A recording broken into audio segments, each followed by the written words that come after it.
To Paradise Wildlife Park. My name's Emily and I'm one of the keepers here at the park. So joining me are our two lovely red pandas. So we've got Tilly and Nampang. So Nampang is just on his way round for a bit of apple. That is his absolute favourite. So I'm just going to offer that to him now. Nope, he doesn't seem too fussed on that. So sometimes he likes it, sometimes he doesn't. And then Tilly is going to get a grape for her bit of fruit. There you go. Like that. So we always, at the end of them eating the fruit, we always show them that empty pot, just so that they actually know that the fruit has all gone. It's a little bit of a reward for them basically coming to see us, and then once they've had their fruit we tend to pop up some bamboo. So I'm just going to pop up some bamboo for them now.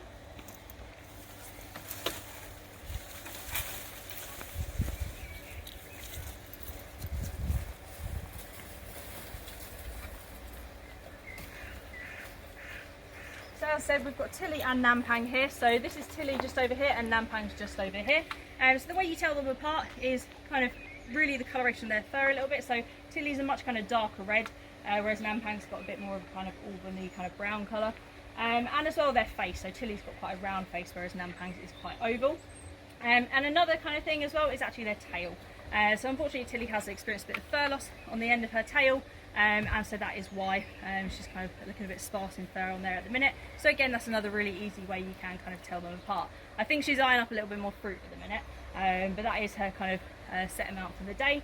So we do kind of tend to kind of really offer them a very small amount just because it is quite sugary. So we don't want to offer them too much purely because it would be pretty bad for their teeth. In the wild they would eat small amounts of fruit, but it would be very, very tiny amounts, and it would be a lot more bitter than our own fruit.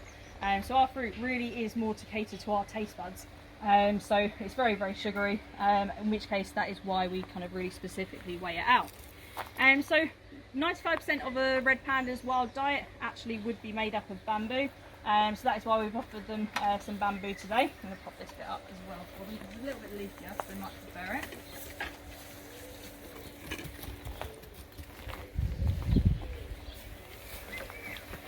So as I said, bamboo makes up 95% of their wild diet.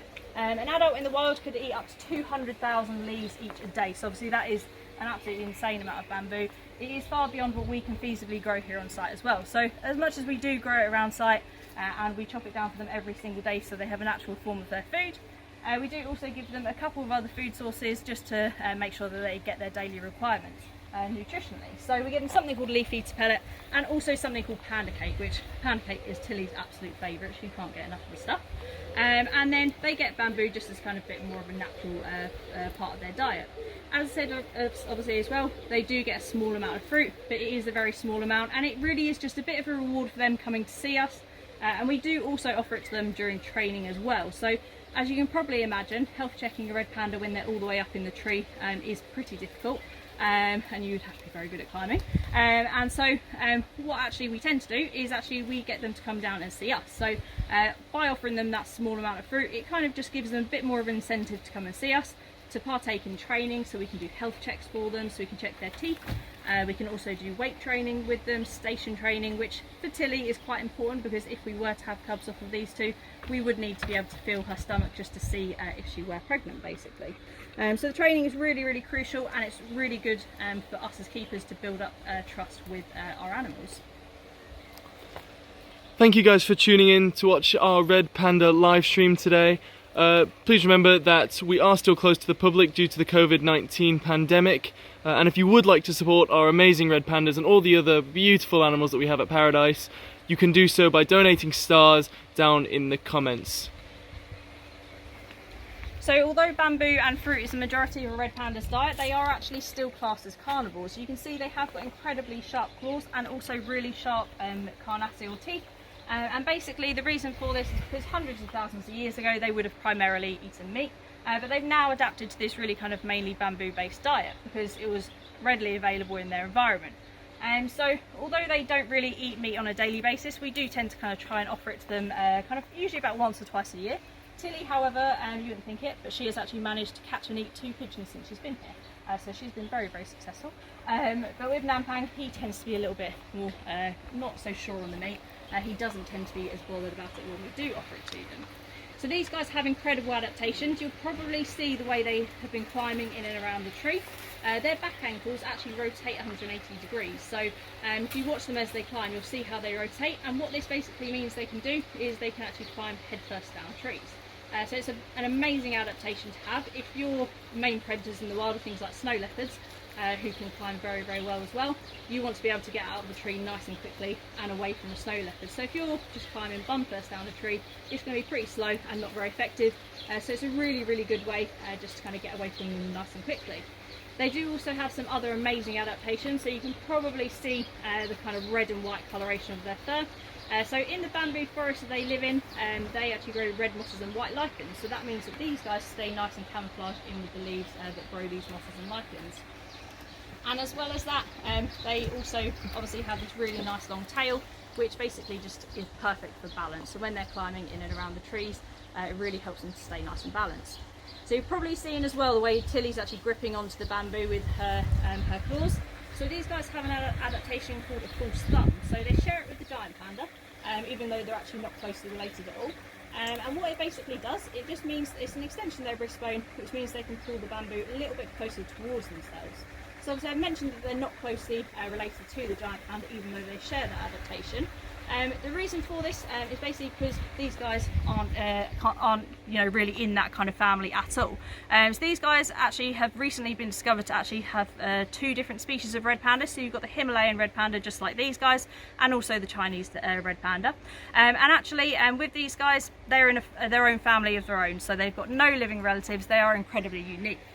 So when they were first discovered, they were put into their family, but they were then actually moved across the raccoon family, and then actually moved into their own family, where obviously they have no living relatives. So they are incredibly unique, and they are definitely a species that we need to do a lot to protect, because unfortunately they are incredibly endangered in the wild. Again, thank you guys so much for tuning in today. We really appreciate your support on all of our live streams. Because we are still closed because of the COVID-19 pandemic, if you would like to support Paradise further and help us continue to bring you amazing content like this with our gorgeous red pandas, please consider donating some stars down in the comments so that we can continue to support and help our animals for years to come.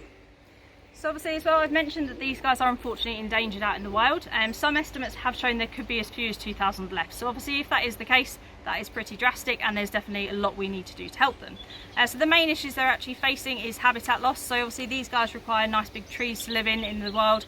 And obviously with habitat loss, lots and lots of trees being taken down to collect for firewood, also to make room for agriculture and stuff like that as well. They are also unfortunately hunted for their fur, so some cultures do believe it is good luck to get a red panda hat on your wedding day, and so that actually does encourage unfortunately people to poach them from the wild, kill them and use their fur. And also, believe it or not, they are also poached out of the wild to be kept on as pets. You can see these guys, they do exactly what they want. They've got incredibly sharp claws, sharp teeth. They definitely don't make good pets. But unfortunately in some cultures they do believe that they do, so that is really having an effect on their numbers as well. They are also unfortunately kind of hunted by dogs, and actually quite a lot of disease is passed across from dogs to these guys as well, so that's causing another few issues for them as well in the wild. So there's a lot we can do here to help them. So we actually have bred really successfully our red pandas in the past. So Tilly actually bred with our previous Maltesian, and they actually produced 4 cubs, so 2 boys and 2 girls on 2 separate years, so 2 litters of twins. They've actually now gone on to different zoos around Europe for the breeding programme. So we're actually part of what's called an EEP, so it's a European breeding programme. And what we do, red pandas that are born throughout this breeding programme then get moved on to new collections, as they are solitary animals anyway. So once they reach about a year old, they would tend to kind of wander from their parents, from their mum in the wild anyway. So actually it means that they can then move on to a new zoo, hopefully get a breeding partner, and then actually continue with the breeding programme. What this basically does, it ensures that the genetics of the species within captivity are kept really pure, and obviously that is really, really important, because if at any point we did have to actually look to breed to release, we would be able to do this knowing that the population genetics are really, really pure. So with these guys as well, we do lots of different things to kind of help them, as well as a lot of conservation stuff with the Red Panda Network. So we actually have things like our conservation cabin, which we have open throughout the year, This is actually run solely by volunteers, so the proceeds from that go straight to our charity, the Zoological Society of Hertfordshire, and we distribute all that money to different conservation efforts around the world, one of which does actually include the Red Panda Network, and we put on Red Panda weekends every single year. So it's one of the best weekends of the year, and you basically buy everything Red Panda related, and all of the proceeds go straight to the Red Panda Network. So they are a brilliant charity working primarily in Nepal, and what they're actually doing, they're actually hiring local people. So they are hiring these people to be forest guardians and actually to go out and tell villages about the red pandas, so actually we know a little bit more about them, and so actually then because people are more educated about them, they're then more willing to protect them and obviously realise why they are so important. As well, they're actually kitting out brand new stoves in all different villages in the huts, purely because it's really more of a community-based approach to conservation. So actually they are helping the community, which then in turn helps the red pandas. So these brand new stoves basically mean that less firewood is being collected, so then in turn less trees are being taken down, and as well as that, it is actually helping the community by actually increasing their health, because these new stoves are actually not causing as much fumes to go into the huts. It's actually increasing, increasing health and improving the health of the local people as well.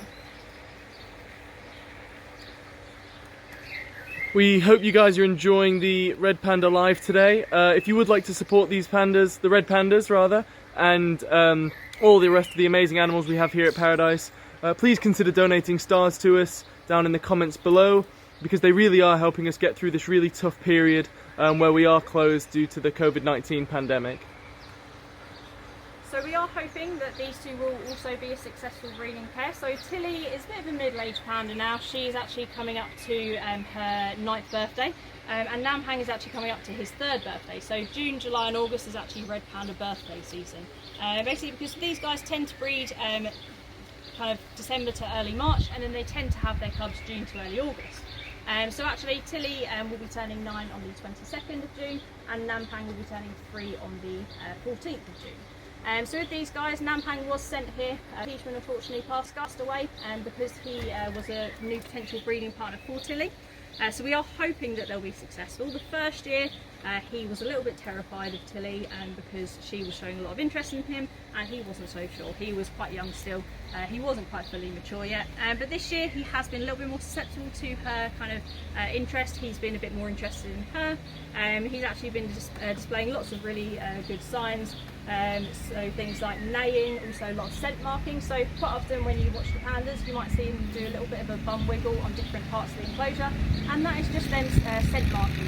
So essentially that is actually just them kind of telling the other red panda that they're there and that they're there potentially to help with breeding and stuff like that. So hopefully we'll have a bit more luck with these guys. Again, we didn't see any successful breeding this year, but you never know. We're not here all the time, so we may be lucky.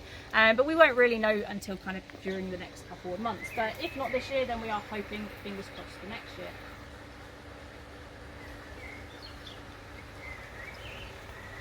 Thank you guys for tuning in again today. This is a very difficult period for all zoos and wildlife parks across the UK, so if you are able to donate some stars to us in the comments, it would be very much appreciated. All of the donations go directly towards supporting our animals and conservation efforts that we support around the world. So again, we really do appreciate you watching and sharing this live stream to spread the word about the amazing red pandas and the plight that some zoos are having to go through right now.